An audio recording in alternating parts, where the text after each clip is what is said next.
Hey guys, welcome to Canavan TV. My name is Conor McLeod, and this is going to be a book review of my most recent book, The Productive Path. So as you can see, it's a very short book. The blurb: The Productive Path is a reminder that it's still okay to dream, and not to simply dream, but to engage in practical action, which allows us to embrace independence over our own lives. Each person has the capability to produce something completely unique in this world. The Productive Path outlines factors which many are confronted with when refusing to engage in the ordinary or mediocre, but instead choose to strive for something more meaningful and personal.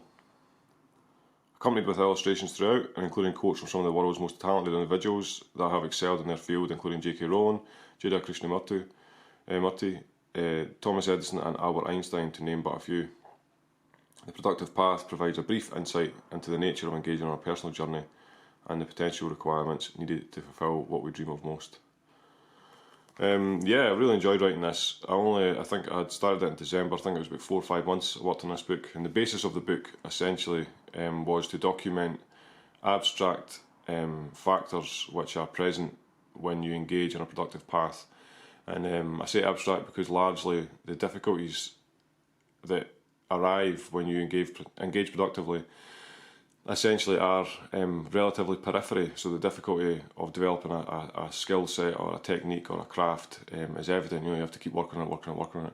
But there are periphery difficulties and hurdles, emotional barriers, which you've kind of got to push through in order to not only increase the productivity that you're engaged in, but to also enhance the quality of the work that you're producing. So, and as everybody knows, people that are watching this, I've spent years working on the channel. There's numerous books behind the name of the channel, so the amount of work that's been required to get to this stage really gave me an insight into the notion of writing this book. Really, it really did. The Productive Path. Frustratingly, I actually hoped this would be on that side, but nevertheless, I just didn't really format it quite right. So I don't know if you could actually see that. But there are, I think, how many chapters are there? There are 23 chapters altogether. Each chapter is extremely short. It's like two pages. Each chapter has an illustration to go along with it. And for my sons, this was actually, I actually wrote this so that it was supposed to be called For My Sons first. And I changed the name to The Productive Path because as I began to work on the book, it was just evident that the name of the book should be The Productive Path. So, 23 chapters, ranging from, you've got chapter 1, be wanting to start, and you might not know what it is. Age does not inhibit action. All the way through to, read as much as you can, associate with like-minded individuals and study high achievers, welcome failure, the importance of ideas. And and more here as well. Feed your body the correct fuel, identify the push-pull sensation of difficulty, understand layers, and so forth.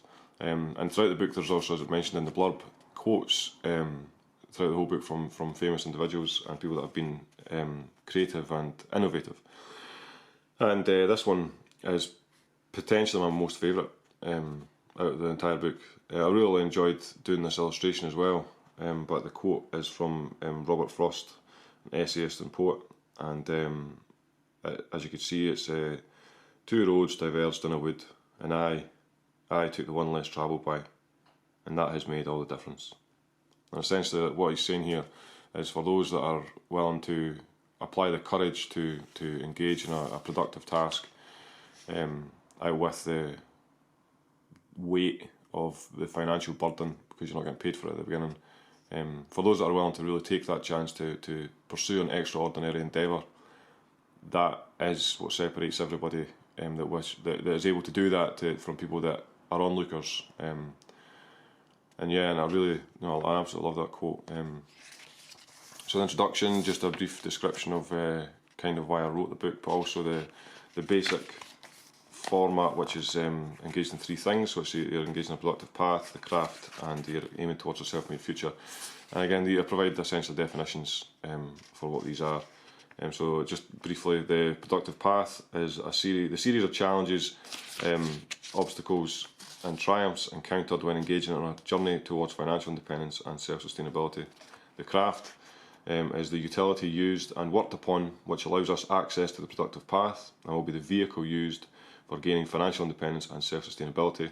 And finally, self-made future, which is a life which has been purposefully manufactured by your own hand to such a level where you gain financial independence and self-sustainability.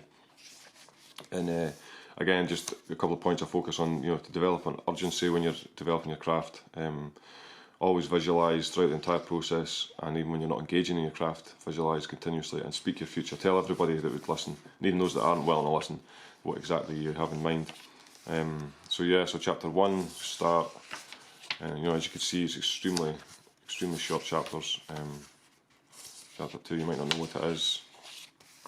I'm not going to go over the quotes, because obviously you could find this book on Amazon, you could look over it. Age does not inhibit action, which is one of the most common ones that I think people come across, is that I'm too old or I'm too young to begin. And it's just far from the truth. If your heart still beats and you have intention, you can do anything.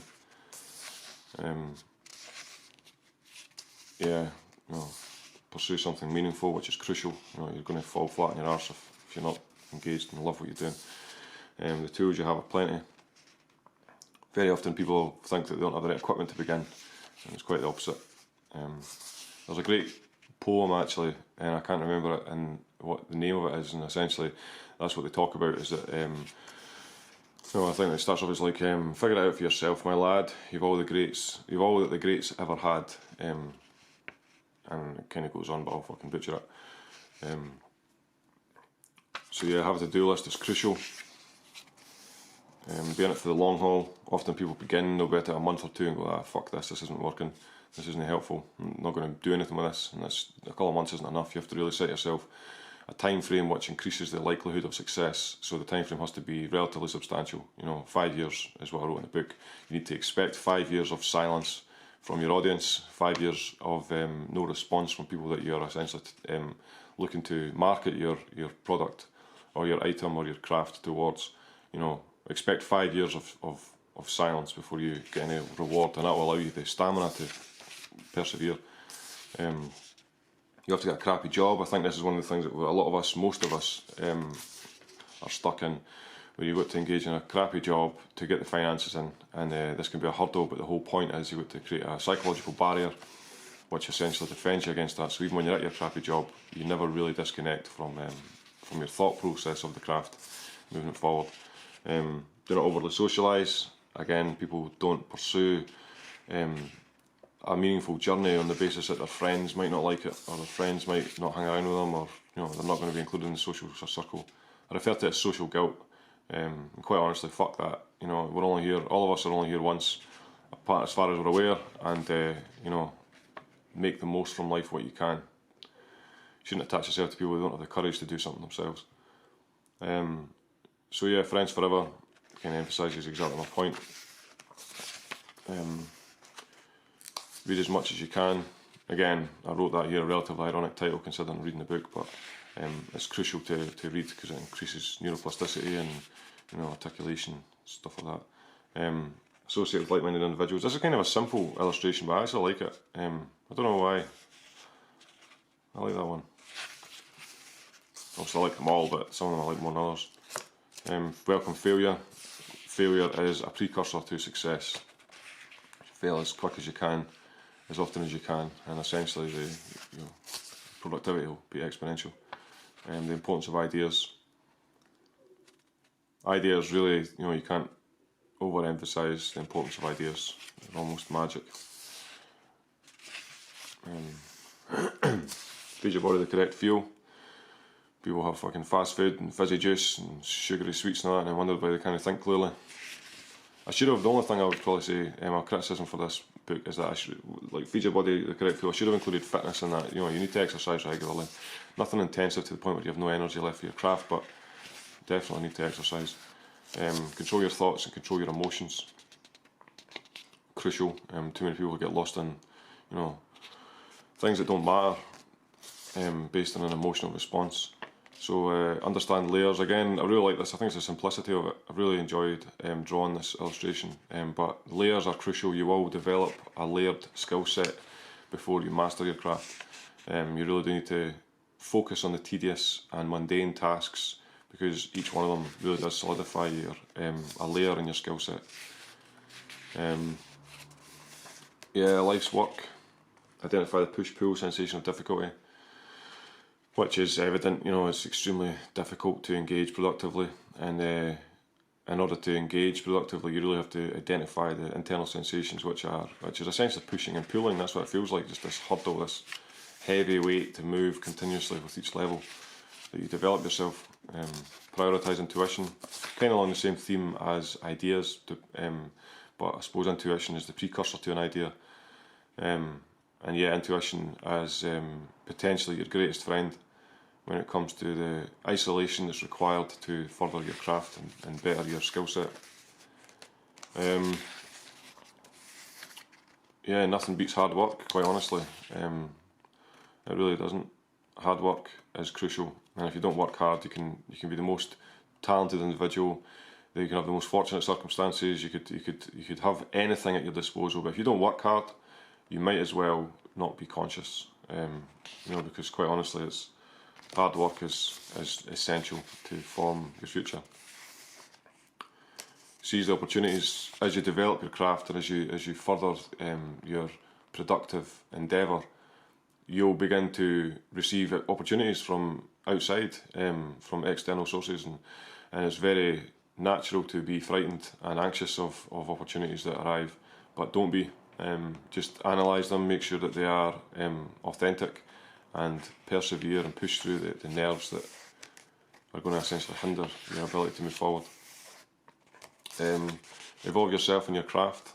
Over time, you'll reach a point which is called mastery, and I think at that point you have to really transfer your skill set and your mastery of that particular craft into not an entirely new field, but certainly something that's periphery to what you're engaged in, and that will allow you to expand your skill set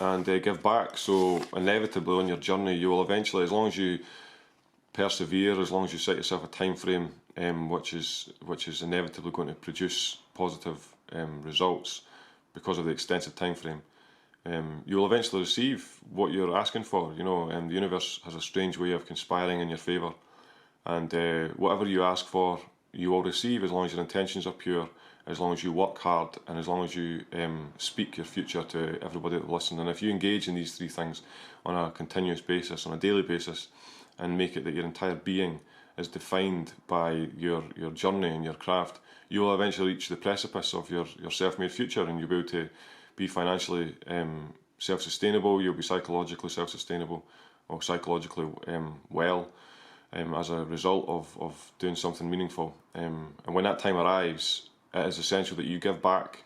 You give back to the community, you give back to the people that helped you along the way, you give back to people that are in need, and people that are in a position where they really can't help themselves. And then what that's going to do is that's going to cause a ripple effect, and by giving back and by helping others to begin and pursue their own internal productive path, it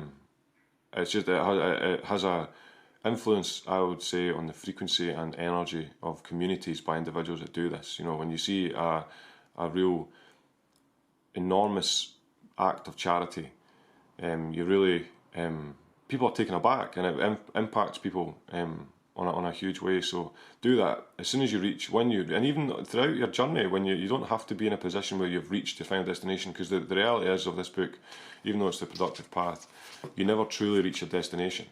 You'll reach the destination, which is implied in this book, is where your craft allows you to be self-sustainable financially, which allows you to just engage in your craft without the pressure of having to do a crappy job and stuff like this. But the nature of a productive path is always pursuit.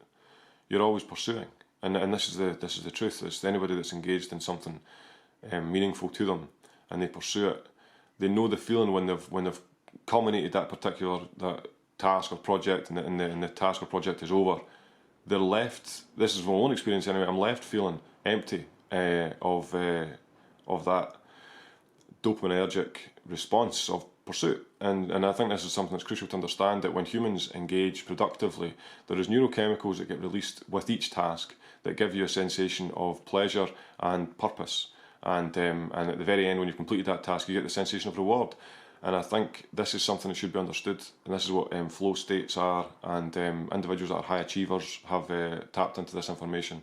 And it's actually the next book that I'm going to do that's focused on the nature of productivity is called The Philosophy of Pursuit, and I'm going to cover the nature of the psychological foundation that's present when you engage productively, things like individuation, self-actualization, and I'm also going to look at things like cross-cultural insights to engaging productively, things like Dharma, and things like that, and also the neurological basis of people that are productive. So the flow state neurochemicals, I think it's anandamide, norepinephrine, potentially serotonin, dopamine, and I think there's maybe one other or two others that are present.